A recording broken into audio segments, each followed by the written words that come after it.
So wala namang ano doon. Unang-una, hindi naman siya na umamin. Matagal ko nang pinaluhan. Never was an admission that he killed people. Ang sinasabi niya, pag hindi kayo tumigil, papatayin ko kayo. Pero bang preba na pumatay siya, wala. Pero yung mga pulis na kidnap, sumali sa horda, mga tao nila, pinatay mo talaga. Alam nila yan. Enzo Recto, kalaban ang katiwalian at kasinungalingan, kakampi sa katotohanan at kabutihan. Tila nakapentalin din itong si Panelo. Dahil mga kabunyog, wala sa hulog ang kanyang mga pinagsasabi. Dahil po, sinabi niya na wala naman daw pinatay si Digong kahit noon pa. Well, lokohin mo ang lilong mo, Panelo. Yes po mga kabunyog, tama po ang narinig ninyo. At hindi na naman ang pagdedepensa nitong butiking ito sa kanyang among si Digonyo. Grabe, Kapanelo, ikaw na. Ang most loyal na aso ni Digong ay mali pala. Butiki ka nga pala. Anyway, bakit po niya ito nasabi mga kabunyog? Dahil nito lamang nakaraang araw na napabalita na may nag-file ng disbarment case laban kay Digong, na kung saan tatanggalan siya ng lisensya sa pagkaabogado. Hindi na lang si Vice President Sara Duterte ang may disbarment case ngayon, maging ang ama niya na si dating Pangulong Rodrigo Duterte may kaparehas ng kaso sa mataas na hukuman.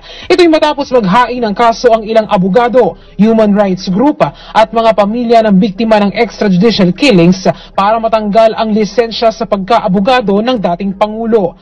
Katwiran naman ang grupo, lumalabag si Duterte sa inilabas ng Korte Suprema na bagong Code of Professional Responsibility and Accountability o CPRA para sa mga abogado. Paulit-ulit rin umano ang mga hindi magagandang salita ni Duterte na hindi tamang asal ng isang abogado. Yung Supreme Court natin naglabas ng bagong canons for professional regulations ang mga abogado, no? At napakahigpit, no? Kami nga naglolokohan kami na parang lagi ka masususpinde dito sa mga acts na binabanggit ng Supreme Court.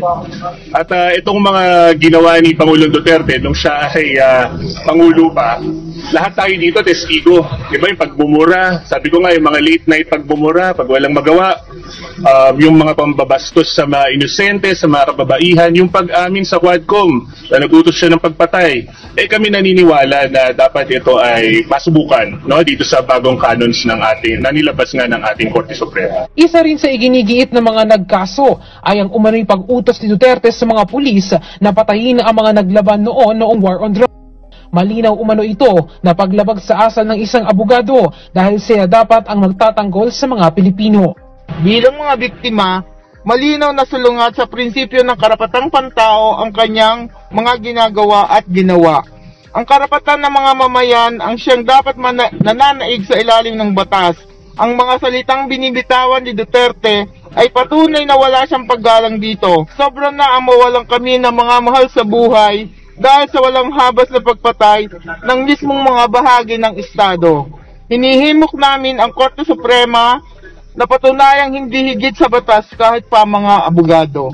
Nag-udyok din sa grupo na magsampa ng kaso ay ang naging pahayag ni dating Pangulong Duterte na siya ang tatayong abogado sa impeachment case ni VP Sara. Narinig namin na nagpresenta si Pangulong Duterte na mag-abogado pa sa kanyang anak, no, sa darating na impeachment proceedings at trial.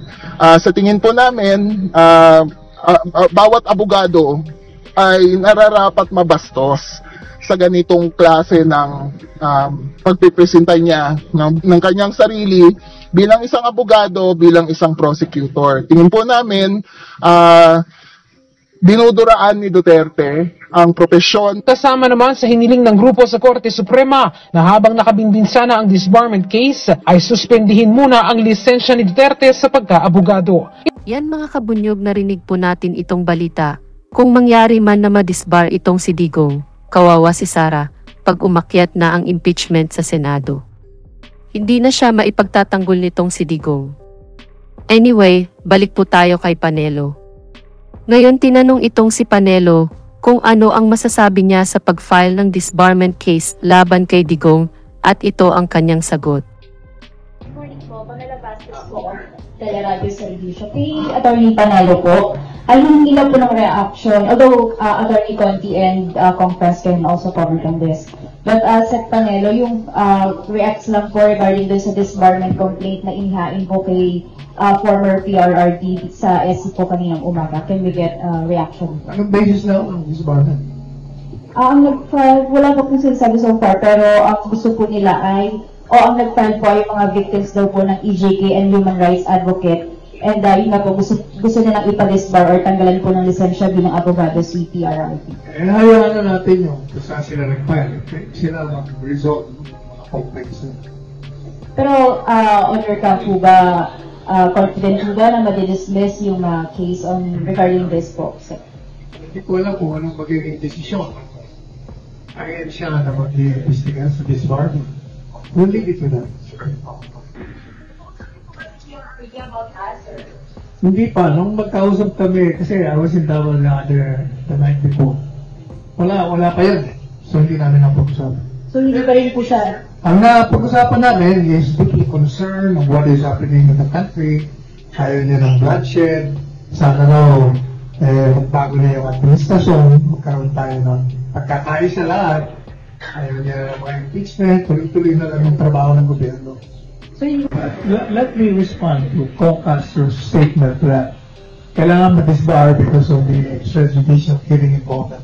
Number one, no court has yet to convict the former president of any crime involving these so-called extrajudicial killings. So wala na kagad basis.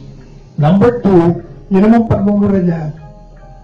Yung pagmumura naman niya, if you notice, it's an expression of outrage. Outrage lang yun. So wala namang ano doon. Unang-una, hindi naman siya na umamin. Matagal ko nang pinaluhan. There never was an admission that he killed people. Ang sinasabi niya, pag hindi kayo tumigil, papatayin ko kayo. Pero mang preba na pumatay siya, wala. Pag tinanong mo siya, yung death squad na sinasabi niyo, sino sila? Ewan ko. Hindi ko naman tinanong mga pangalan nila. Alam niyo yung sinasabi niya, death squad? Yun yung mga kriminal na pinag-intriga-intriga niya para sila magpatayan. Wala siyang pinapatay. In other words, if you're making him accountable for a crime, he has not committed any crime. And assuming that he has committed a crime, you have to prove that beyond a reasonable doubt para maging accountable ka.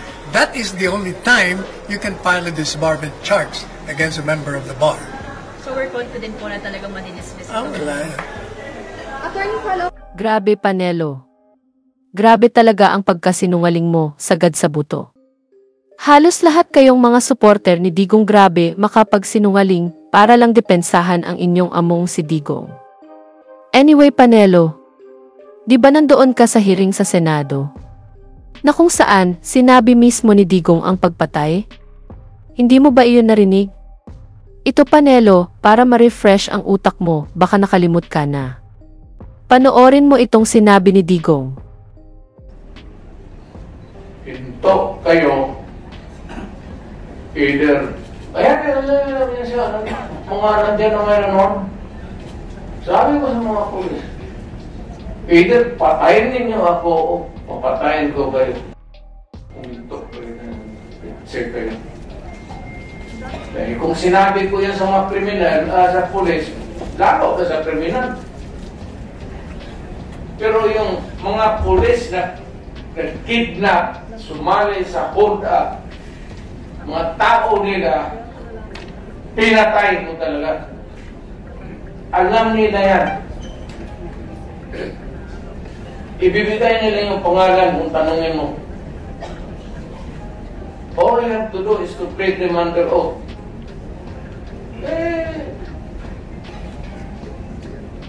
Sinabi ko sa kanila, pati kayo pag hindi ninyo, disiplina yung mga tao ninyo.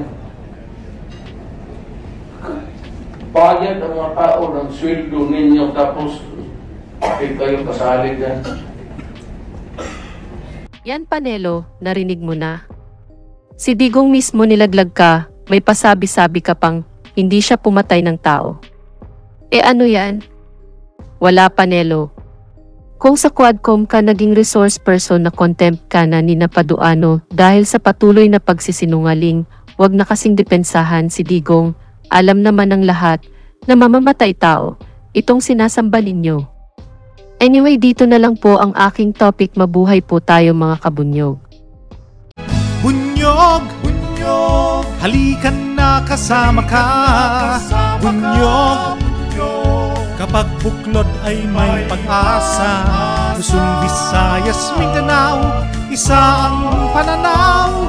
Sa bagong Pilipinas ang bunyog isisigaw.